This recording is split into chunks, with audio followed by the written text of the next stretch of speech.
Apa gerangan pendapatmu itu, wahai Abul Hakam?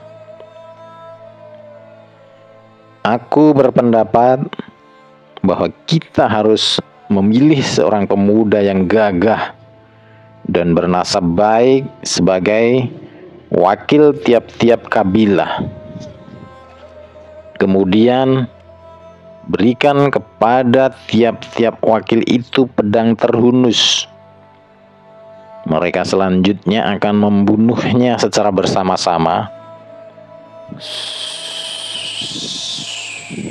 Lembaran Zero. Ya, halo, assalamualaikum warahmatullahi wabarakatuh. Apa kabar teman-teman semuanya? Saya berharap teman-teman senantiasa dalam keadaan sehat selalu. Amin amin ya rabbal alamin. Baiklah teman-teman, kita akan lanjutkan belajar Sirah Nabawiyah, sejarah hidup Nabi Muhammad SAW. Kita sudah masuk pada sebuah tema, yang tema ini sangat menegangkan, sangat menggemparkan. Betapa tidak, karena kaum musyrikin membuat satu keputusan yang sangat keji. Keputusan seperti apa itu? Tetap simak sampai akhir ya teman-teman di video kali ini. Nah, kali ini kita masuk pada sebuah tema, yaitu sidang di parlemen Quraisy. Kita tahu mereka biasa bersidang di Darun Nadwah. Ini letaknya di seputaran Masjidil Haram ya teman-teman, kala itu. Kita mulai saja ya teman-teman. Oke, sudah siap ya. Ketika orang-orang musyrik melihat para sahabat Rasulullah telah berkemas-kemas untuk berhijrah dengan membawa dan mengajak keturunan dan anak-anak serta harta mereka menuju perlindungan kaum Aus dan Khazraj, terjadilah kegemparan di kalangan mereka yang menimbulkan kekhawatiran dan kegelisahan. Perasaan cemas yang selama ini belum pernah mereka alami kini menghantui mereka. Bahaya nyata dan serius yang akan mengancam sendi-sendi paganis dan ekonomi mereka telah menampakkan wujudnya di hadapan mereka. Mereka mengetahui persis sosok Muhammad SAW yang memiliki pengaruh yang begitu besar, sekaligus gaya kepemimpinan dan pengarahan yang sempurna. Demikian pula dengan tekad bulat, keistiqomahan, serta pengorbanan diri di jalan Allah yang dimiliki oleh para sahabatnya, belum lagi kekuatan dan ketangguhan yang dikenal dari suku Aus dan Khazraj, dan para cendekiawan kedua suku yang memiliki naluri perdamaian dan kesolehan, serta mampu mengajak untuk membuang rasa dendam di antara kedua belah pihak. Setelah selama bertahun-tahun lamanya mereka menelan pahitnya perang saudara. Kaum musyrikin juga mengetahui letak strategis kota Madinah untuk lalu lintas jalur perdagangan yang melewati pinggir pantai Laut Merah dari arah Yaman hingga menuju kawasan Syam. Penduduk Mekah sejak dahulu melakukan transaksi dagang sebesar 1/4 juta dinar emas per tahunnya di kawasan Syam. Jumlah ini tentunya di luar hasil bumi yang dimiliki oleh daerah Taif dan lainnya. Sebagai dimaklumi bahwa perdagangan hanya berjalan bila stabilitas keamanan di jalur perdagangan tersebut terjamin. Tidak asing lagi tentunya bila dakwah Islamiyah sudah berpusat di Yathrib. Maka hal ini akan sangat membahayakan sekali bagi kaum Quraisy, apalagi bila penduduknya berseteru dengan mereka. Kaum musyrikin telah merasakan betapa seriusnya bahaya yang akan mengancam kelangsungan sendi kekuasaan mereka. Karenanya mereka membahas sarana yang paling manjur guna menghadang bahaya tersebut.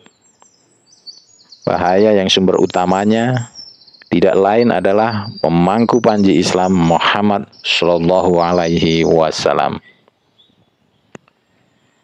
Pada hari Kamis, tanggal 26 Safar, tahun 14 kenabian yang bertepatan dengan September 622 Masehi, yakni setelah lebih kurang 2,5 bulan dari berlangsungnya Baiat Kubro.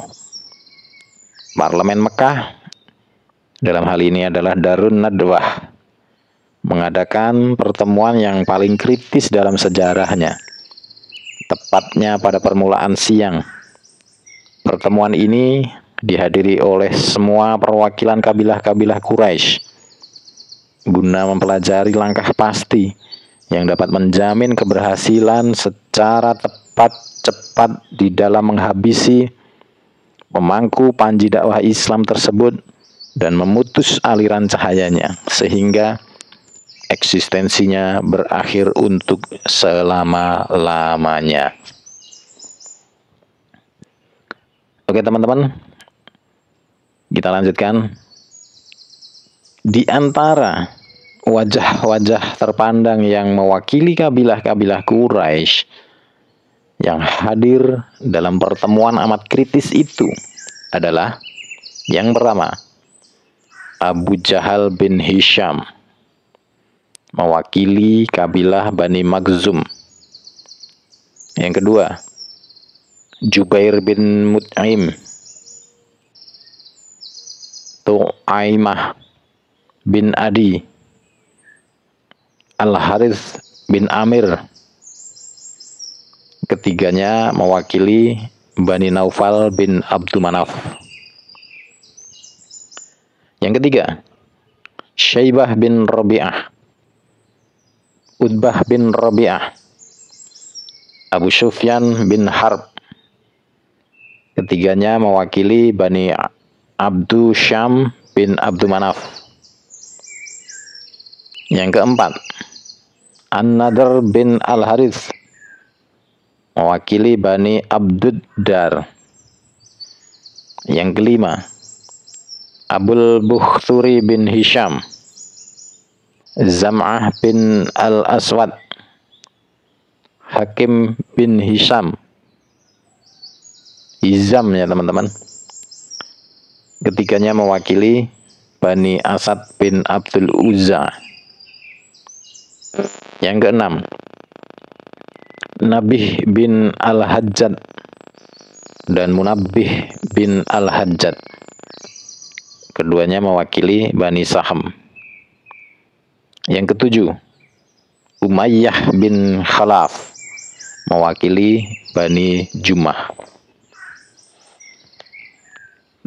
Tatkala mereka telah berdatangan menuju Darun Nadwah, sesuai janji yang telah ditentukan, datanglah iblis menghadang mereka dalam rupa seorang tua yang berwibawa dan mengenakan pakaian yang tebal.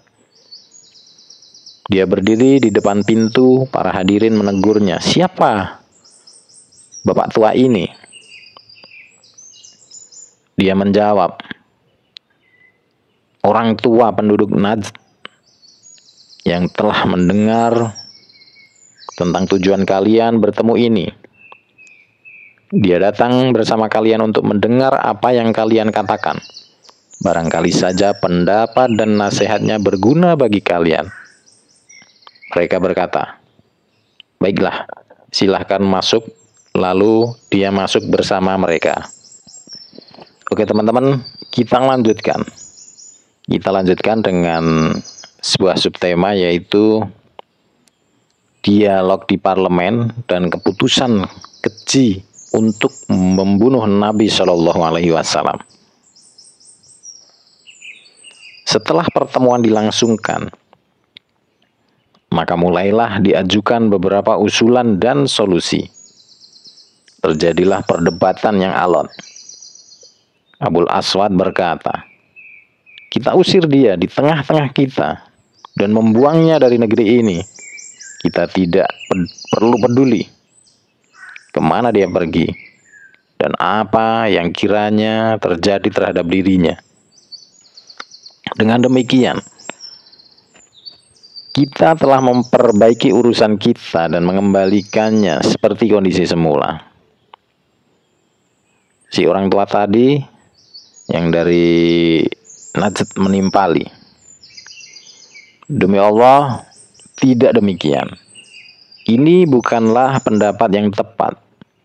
Bukankah kalian sudah mengetahui betapa indah cara bicaranya, manisnya ucapannya, dan betapa kemampuannya menguasai hati manusia terhadap ajaran yang dibawa? Demi Allah, andai kata kalian lakukan seperti yang diusulkan tadi, niscaya kalian tidak akan dapat menjamin bila dia singgah di suatu perkampungan Arab, lantas membawa mereka menyerang kalian. Setelah mereka tunduk terhadapnya, hingga dia mampu menginjak-injak kalian melalui mereka di negeri kalian ini. Kemudian memperlakukan kalian sesuka hatinya. Karenanya, rancanglah pendapat selain ini. Lalu Abu al-Bukhturi berkata, kurung dia di dalam kerangkeng besi, kunci pintunya, lalu kalian tunggu apa yang akan dialaminya sebagaimana para penyair sebelumnya, seperti Yuhair, An-Nabikoh, dan orang-orang dulu selain mereka mati dengan cara ini. Sehingga dia juga bisa merasakan apa yang pernah dirasakan oleh mereka itu. Si orang tua dari Najd mengomentari, demi Allah, tidak juga demikian. Ini bukanlah pendapat yang bagus. Demi Allah, andai kata kalian kurung dia sebagaimana yang kalian katakan, niscaya masalahnya akan mampu keluar dari balik jeruji yang kalian kunci ini, berpindah kepada para sahabatnya. Sungguh mereka pasti akan menyerang kalian, lantas merampasnya dari tangan kalian, kemudian datang secara beramai-ramai kepada kalian hingga mengalahkan kalian dan rencana kalian. Karena itu, ini bukanlah pendapat yang tepat. Coba pikirkan yang lainnya. Setelah parlemen menolak kedua pendapat tersebut, lalu diajukanlah usulan keji yang kemudian disepakati oleh semua anggota. Usulan ini dilontarkan oleh penjahat kelas kakap Mekah, Abu Jahal bin Hisham. Dia berkata, demi Allah, aku memiliki pendapat yang aku kira belum terpikirkan oleh kalian. Mereka bertanya-tanya kepadanya, apa gerangan pendapatmu itu, wahai Abul Hakam? Aku berpendapat bahwa kita harus memilih seorang pemuda yang gagah dan bernasab baik sebagai wakil tiap-tiap kabilah. Kemudian berikan kepada tiap-tiap wakil itu pedang terhunus. Mereka selanjutnya akan membunuhnya secara bersama-sama dengan satu tikaman masing-masing. Dengan begitu, kita bisa terbebas dari ancamannya. Sebab bila mereka melakukan hal itu, berarti darahnya telah ditumpahkan oleh semua kabilah. Sehingga Bani Abdul Manaf tidak akan mampu memerangi semua kabilah. Hasilnya, mereka terpaksa harus menerima dengan lapang dada, dan kita pun merasa puas karenanya. Si orang tua dari Najd tersebut menimpali lagi. Pendapat yang tepat adalah pendapat orang ini.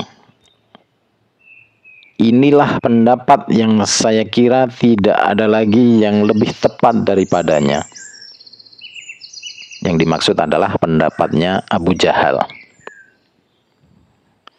Akhirnya parlemen Mekah pun menyetujui usulan yang keji ini, dan tiap-tiap perwakilan kembali ke rumah masing-masing sembari bertekad bulat untuk melaksanakan keputusan tersebut secepatnya. Oke, baiklah teman-teman.